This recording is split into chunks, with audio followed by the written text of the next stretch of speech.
নমস্কার, আজকের খবরে আপনাদের স্বাগত। 16 জুলাইয়ের প্রধান সংবাদ শিরোনাম নিয়ে আমরা হাজির হয়েছি। আজকের বুলেটিনে প্রথমে থাকছে দিলীপ ঘোষের বিস্ফোরক মন্তব্য, যেখানে তিনি দাবি করেছেন দলের কর্মীরাই তাকে প্রধানমন্ত্রীর অনুষ্ঠানে ডেকেছেন, দল নয়। এরপর আমরা যাব ভারত ও চীনের সম্পর্কের দিকে। গালওয়ান স্মৃতিকে পিছনে ফেলে বেজিংয়ের চীনের প্রেসিডেন্টের সঙ্গে বৈঠক করলেন বিদেশমন্ত্রী জয়শঙ্কর। ধর্মের নামে ভোট চাওয়া নিয়ে সুপ্রিম কোর্টের গুরুত্বপূর্ণ পর্যবেক্ষণ থাকছে আজকের খবরে। ওআইসির দলকে নিষিদ্ধের দাবি খারিজ হলেও ধর্মীয় রাজনীতি নিয়ে উদ্বেগ প্রকাশ করেছে শীর্ষ আদালত। অন্যদিকে অবশেষে কিছুটা স্বস্তি, ইয়েমেনে পিছল কেরলের নার্স নিমিষার মৃত্যুদণ্ড। দিলীপ ঘোষের আরও একটি বিস্ফোরক হুঁশিয়ারি থাকছে, যেখানে তিনি বলেছেন তৃণমূল থেকে আসা লোকেরাই নাকি এখন বিজেপির সমস্যা। এছাড়াও আন্তর্জাতিক জলসীমা লঙ্ঘনের অভিযোগে বাংলাদেশে আটক হয়েছেন কাকদ্বীপের 34 জন মৎস্যজীবী। তাদের পরিবারের কাছে পৌঁছেছে দুঃসংবাদ। তবে আজকের খবরে বিশেষ আকর্ষণ হলো মহাকাশ থেকে ঘরে ফিরে এসেছেন ভারতের গর্ব মহাকাশচারী শুভ্রাংশু শুক্লা। দেশের জন্য তিনি এক নতুন নজির গড়েছেন। এই সাফল্যের কাহিনী জানতে অবশ্যই শেষ পর্যন্ত আমাদের সঙ্গে থাকুন। এবং সবশেষে জানাবো আজকের কেমন থাকবে উত্তরবঙ্গ এবং দক্ষিণবঙ্গের আবহাওয়া। তাহলে আর দেরি না করে চলুন শুরু করা যাক আজকের বুলেটিন। এবং অবশ্যই আমাদের চ্যানেলটি সাবস্ক্রাইব করে পাশে থাকুন। আর ভিডিওটি ভালো লাগলে একটি লাইক দিতে ভুলবেন না। আমাকে দলের তরফে প্রধানমন্ত্রীর অনুষ্ঠানে নিমন্ত্রণ করেনি, কর্মীরা করেছেন বিস্ফোরক দিলীপ ঘোষ। প্রধানমন্ত্রী নরেন্দ্র মোদীর সভায় ডাক পাওয়া নিয়ে এবার বিস্ফোরক মন্তব্য করলেন বিজেপির বর্ষীয়ান নেতা দিলীপ ঘোষ। তিনি স্পষ্ট জানালেন দলের পক্ষ থেকে তাকে এই অনুষ্ঠানে আমন্ত্রণ জানানো হয়নি, বরং দলের কর্মীরাই তাকে আমন্ত্রণ জানিয়েছেন। দিলীপ ঘোষের এই মন্তব্যে রাজ্য বিজেপির অন্দরে ফের একবার চাঞ্চল্য সৃষ্টি হয়েছে। TV9 বাংলার একটি প্রতিবেদনে দিলীপ ঘোষের এই মন্তব্যের কথা উল্লেখ করা হয়েছে। কিছুদিন আগেই খবর এসেছিল প্রধানমন্ত্রী নরেন্দ্র মোদীর 18 জুলাই দুর্গাপুরের সভায় দিলীপ ঘোষকে আমন্ত্রণ জানানো হয়েছে। তবে এবার দিলীপ ঘোষ নিজেই জানালেন এই আমন্ত্রণ আসলে দলের কর্মীদের তরফ থেকে এসেছে। তাহলে কি দলের শীর্ষ নেতৃত্ব এখনও তার উপর আস্থা রাখতে পারছেন না, নাকি এর পেছনে অন্য কোনো সমীকরণ রয়েছে? আপনার কি মনে হয়? কমেন্ট করে জানান। দিলীপ ঘোষের এই মন্তব্য রাজ্য বিজেপির অভ্যন্তরের চাপা টেনশনকে ফের একবার প্রকাশ্যে নিয়ে এলো বলে মনে করছেন রাজনৈতিক বিশ্লেষকরা। কিছুদিন আগে রাজ্য সভাপতি পদে বদল হয়েছে এবং সেই আবহে দিলীপ ঘোষের এই ধরনের মন্তব্য তাৎপর্যপূর্ণ। তাহলে কি বিজেপির অভ্যন্তরের সব কিছু এখনও স্বাভাবিক হয়নি? এই প্রশ্নের উত্তর পেতে আমাদের সঙ্গে থাকুন এবং দেখতে থাকুন আমাদের পরবর্তী আপডেট। আর হ্যাঁ, আমাদের চ্যানেলটি অবশ্যই সাবস্ক্রাইব করুন, যাতে কোনো গুরুত্বপূর্ণ আপডেট আপনার চোখ এড়িয়ে না যায়। চলুন তাহলে পরবর্তী খবরে। গালওয়ান স্মৃতিকে পেছনে ফেলে বেজিংয়ে চীনের প্রেসিডেন্টের সঙ্গে জয়শঙ্করের বৈঠক, সম্পর্ক কোন পথে? দীর্ঘ 6 বছর পর চীনের প্রেসিডেন্টের সঙ্গে সাক্ষাৎ করলেন ভারতের বিদেশমন্ত্রী এস জয়শঙ্কর। আনন্দবাজারের এই প্রতিবেদনে 2020 সালের গালওয়ান সংঘর্ষের প্রসঙ্গ বিশেষভাবে উল্লেখ করা হয়েছে। মনে করা হচ্ছে বরফ গলাতে বৈঠকের শুরুতেই সেই তিক্ত স্মৃতি উঠে আসে। তবে দুই নেতাই তাদের সম্পর্কের উন্নতির দিকে তাকিয়ে ইতিবাচক আলোচনা করেছেন। এই বৈঠকের ফলে ভারত ও চীনের দ্বিপাক্ষিক সম্পর্কে ধীরে ধীরে উন্নতি আশা করা যায়। 2020 সালের গালওয়ান সংঘর্ষের পর দুই দেশের মধ্যে যে উত্তেজনা তৈরি হয়েছিল তা কমাতে এই ধরনের উচ্চ পর্যায়ের আলোচনা গুরুত্বপূর্ণ ভূমিকা নিতে পারে। বৈশ্বিক মঞ্চে এই বৈঠকের তাৎপর্য অনেক। ভারত ও চীন দুই বৃহত্তম উন্নয়নশীল দেশ এবং বিশ্বের অন্যতম প্রধান অর্থনীতি। তাদের মধ্যে সুসম্পর্ক বজায় থাকলে শুধু এই অঞ্চলের নয়, বিশ্ব অর্থনীতির উপরও ইতিবাচক প্রভাব পড়বে। এছাড়াও বিভিন্ন আন্তর্জাতিক ইস্যুতে দুই দেশের সহযোগিতা বৃদ্ধি পেলে বিশ্ব শান্তি ও স্থিতিশীলতা বজায় রাখা সহজ হবে। ধর্মের নামে ভোট, ওআইসির দলকে নিষিদ্ধের দাবি খারিজ। তবে ধূসর জায়গা নিয়ে উদ্বেগ জানালো সুপ্রিম কোর্ট। ধর্মের নামে ভোট চাওয়ার অভিযোগে অল ইন্ডিয়া মজলিসি ইত্তেহাদুল মুসলিমিন অর্থাৎ AIMIM তথা ওআইসির দলকে নিষিদ্ধ করার একটি আবেদন খারিজ করে দিল সুপ্রিম কোর্ট। তবে আদালত ভোটের জন্য ধর্ম ও জাতপাতের ব্যবহারের মতো বিষয়গুলিকে ধূসর এলাকা বলে উল্লেখ করে উদ্বেগ প্রকাশ করেছে। সংবাদ প্রতিদিনের একটি প্রতিবেদনে এই খবরটি বিস্তারিতভাবে জানানো হয়েছে। সেখানে বলা হয়েছে আবেদনকারীরা হায়দ্রাবাদের সাংসদ আসাদুদ্দিন ওয়েসির নেতৃত্বাধীন AIMIM দলের রাজনৈতিক স্বীকৃতি বাতিলের দাবি জানিয়েছিলেন। তাদের অভিযোগ ছিল দলটির গঠন এবং সংবিধান ধর্মনিরপেক্ষতার নীতির পরিপন্থী। এমনকি ধর্মীয় পরিচয়ের ভিত্তিতে ভোট চাওয়া হচ্ছে বলেও অভিযোগ করা হয়। তবে বিচারপতি সূর্যকান্ত এবং বিচারপতি জয়মাল্য বাগচির ডিভিশন বেঞ্চ এই আবেদন খারিজ করে দিয়েছে।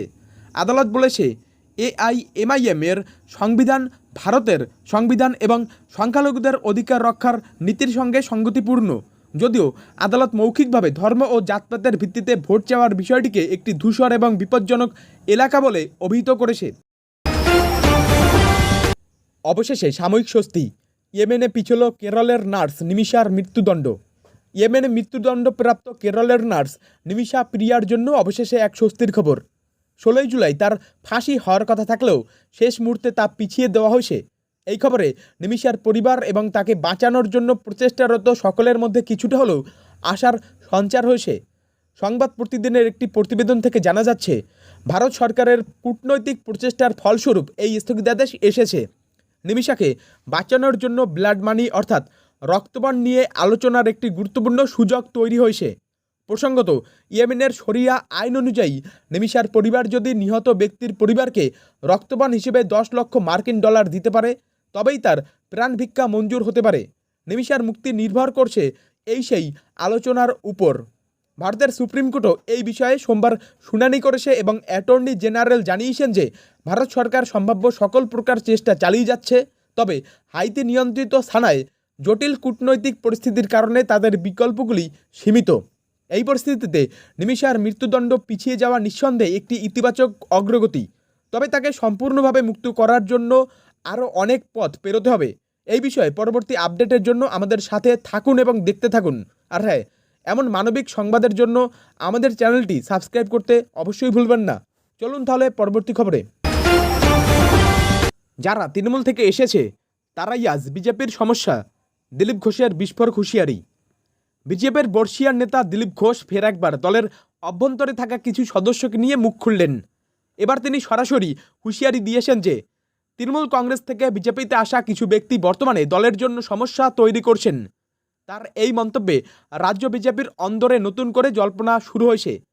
কলকাতা 24x7 একটি প্রতিবেদনে দিলীপ ঘোষের এই উদ্বেগের কথা উল্লেখ করা হয়েছে। সেখানে তিনি বলেছেন, যারা অন্য দল থেকে বিজেপিতে এসেছেন তাদের অনেকের কাজকর্ম দলের পুরনো কর্মীদের মধ্যে অসন্তোষ সৃষ্টি করছে। তাহলে কি দিলীপ ঘোষ প্রকান্তরে সেই সমস্ত নেতাদের দিকেই আঙুল তুলেছেন? আপনার কি মনে হয়? কমেন্ট করে জানান। দিলীপ ঘোষের এই মন্তব্য এমন এক সময় এলো যখন রাজ্য বিজেপিতে সাংগঠনিক রদবদল নিয়ে আলোচনা চলছে। কিছুদিন আগেই নতুন রাজ্য সভাপতি নিযুক্ত হয়েছেন এবং দলের পুরনো কর্মীদের মধ্যে সমন্বয় ঘটানোর চেষ্টা চলছে। এই পরিস্থিতিতে দিলীপ ঘোষের এই ধরনের বিস্ফোরক মন্তব্য দলের ঐক্যকে কতটা প্রভাবিত করে তা দেখার বিষয়। এই বিষয়ে আপনার মতামত কি? আমাদের কমেন্ট সেকশনে জানান এবং খবরটি শেয়ার করতে ভুলবেন না। চলুন পরবর্তী খবরে। আন্তর্জাতিক জলসীমা লঙ্ঘনের অভিযোগ, বাংলাদেশে আটক কাকদ্বীপের 34 জন মৎস্যজীবী, পরিবারের কাছে এলো ফোন। আন্তর্জাতিক জলসীমা লঙ্ঘনের অভিযোগে বাংলাদেশে আটক করা হয়েছে কাকদ্বীপের 34 জন মৎস্যজীবীকে। জানা গেছে রবিবার গভীর রাতে দুটি মাছ ধরার ট্রলার সহ তাদের আটক করে বাংলাদেশ নৌবাহিনী। আটকের পর মৎস্যজীবীদের পরিবারের কাছে ফোন করে এই খবর জানানো হয়েছে। আনন্দবাজার পত্রিকার একটি প্রতিবেদন অনুযায়ী আটক হওয়া ট্রলার দুটির নাম এফবি ঝড় এবং এফবি মঙ্গল চণ্ডী 38। মৎস্যজীবীরা গভীর সমুদ্রে মাছ ধরার সময় ভুল করে বাংলাদেশের জলসীমায় ঢুকে পড়েছিলেন বলে অভিযোগ। এরপর বাংলাদেশ নৌবাহিনীর নিয়মিত টহলদারি দল তাদের আটক করে। আটক হওয়া মৎস্যজীবীদেরকে বাংলাদেশের মংলা বন্দরে নিয়ে যাওয়া হয়েছে। মংলা উপকূল মৎস্য দপ্তরের আধিকারিক জাহিদুল ইসলাম জানিয়েছেন, ভারতীয় ট্রলারগুলি অবৈধভাবে বাংলাদেশের জলসীমায় প্রবেশ করে মাছ ধরছিল। নৌবাহিনীর রাডারে সন্দেহজনক গতিবিধি ধরার পর তাদের ধাওয়া করে আটক করা হয়। এই ঘটনায় কাকদ্বীপের মৎস্যজীবী পরিবারগুলির মধ্যে উদ্বেগ ছড়িয়ে পড়েছে। তাদের একমাত্র উপার্জনকারী সদস্য এভাবে অন্য দেশে আটক হওয়ায় তারা অসহায় বোধ করছেন। এখন প্রশ্ন হলো, এই মৎস্যজীবীরা কবে নাগাদ মুক্তি পাবেন? ভারত সরকার কি তাদের ফেরানোর জন্য কোনো পদক্ষেপ নেবে? আপনার কি মনে হয়? কমেন্ট করে জানান এবং খবরটি অবশ্যই শেয়ার করতে ভুলবেন না। মহাকাশ থেকে ঘরে ফিরলেন শুভ্রাংশু শুক্লা, দেশের জন্য গড়লেন নতুন নজির। অবশেষে মহাকাশ থেকে নিরাপদে পৃথিবীতে ফিরে এসেছেন ভারতীয় মহাকাশচারী শুভ্রাংশু শুক্লা। আন্তর্জাতিক মহাকাশ স্টেশনে 18 দিন কাটানোর পর ক্রু ড্রাগন মহাকাশযানে করে তিনি 15 জুলাই পৃথিবীতে অবতরণ করেছেন। নাসা এই ঐতিহাসিক প্রত্যাবর্তন সরাসরি সম্প্রচার করেছে, যা ভারতের মহাকাশ গবেষণা ক্ষেত্রে একটি নতুন মাইলফলক তৈরি করেছে। শুভ্রাংশু শুক্লার এই যাত্রা শুধু ভারতের বিজ্ঞান জগতের জন্যই নয়, গোটা বিশ্বের স্পেস গবেষণার জন্য এক বড় দৃষ্টান্ত। তিনি রাকেশ শর্মার পর দ্বিতীয় ভারতীয় যিনি মহাকাশে পাড়ি দিলেন এবং তিনিই প্রথম ভারতীয় যিনি আন্তর্জাতিক মহাকাশ স্টেশনে প্রবেশ করেছেন। অ্যাক্সিওম 4 মিশনে অংশ নিয়ে তিনি খাদ্যশস্যসহ বিভিন্ন বিষয়ে গবেষণা করেছেন, এমনকি শূন্য অভিকর্ষে মেথি ও মুগ ফলিও দেখিয়েছেন তিনি। পৃথিবীতে ফেরার আগে মহাকাশযানে তার চুল কাটার একটি ভিডিও ভাইরাল হয়েছিল, যেখানে এক আমেরিকান মহাকাশচারী তার চুল কেটে দিচ্ছিলেন। পৃথিবীতে অবতরণের পর শুভ্রাংশু শুক্লাকে প্রায় 7 দিন পুনর্বাসন প্রক্রিয়ার মধ্যে থাকতে হবে। তার এই মহাকাশ সফর 2027 সালে ভারতের পরিকল্পিত গগনযান অভিযানের প্রস্তুতি হিসেবে অত্যন্ত গুরুত্বপূর্ণ। 550 কোটি টাকা ব্যয়ে ইসরোর এই অভিযান ভারতের মহাকাশ স্বপ্নকে আরও এক ধাপ এগিয়ে নিয়ে গেল। শুভ্রাংশুর এই সফল প্রত্যাবর্তন দেশের তরুণ প্রজন্মকে বিজ্ঞান ও মহাকাশ গবেষণায় আরও উৎসাহিত করবে, এমনটাই আশা করা যায়। অবশেষে আবহাওয়া আপডেট। প্রথমে দক্ষিণবঙ্গে কী আবহাওয়া দেখে নিই। কলকাতা সহ দক্ষিণবঙ্গে আজ ভারী বর্ষণ এবং বজ্রঝড়ের সম্ভাবনা রয়েছে। দিনের তাপমাত্রা প্রায় 31 ডিগ্রি সেলসিয়াস এবং রাতের দিকে 28 ডিগ্রি সেলসিয়াসের কাছাকাছি থাকবে। ব্যবসা গরম বজায় থাকবে এবং আর্দ্রতা যথেষ্ট বেশি থাকবে। এবার উত্তরবঙ্গেও 16 জুলাই বৃষ্টিপাতের সম্ভাবনা রয়েছে। মৌসুমি বায়ুর প্রভাবে হালকা থেকে মাঝারি বৃষ্টি হতে পারে। বৃষ্টিপাতের বিষয়ে বিস্তারিত পূর্বাভাস এবং সতর্কতা জানার জন্য স্থানীয় আবহাওয়া দপ্তরের ওয়েবসাইট বা খবর অনুসরণ করার পরামর্শ দেওয়া হচ্ছে।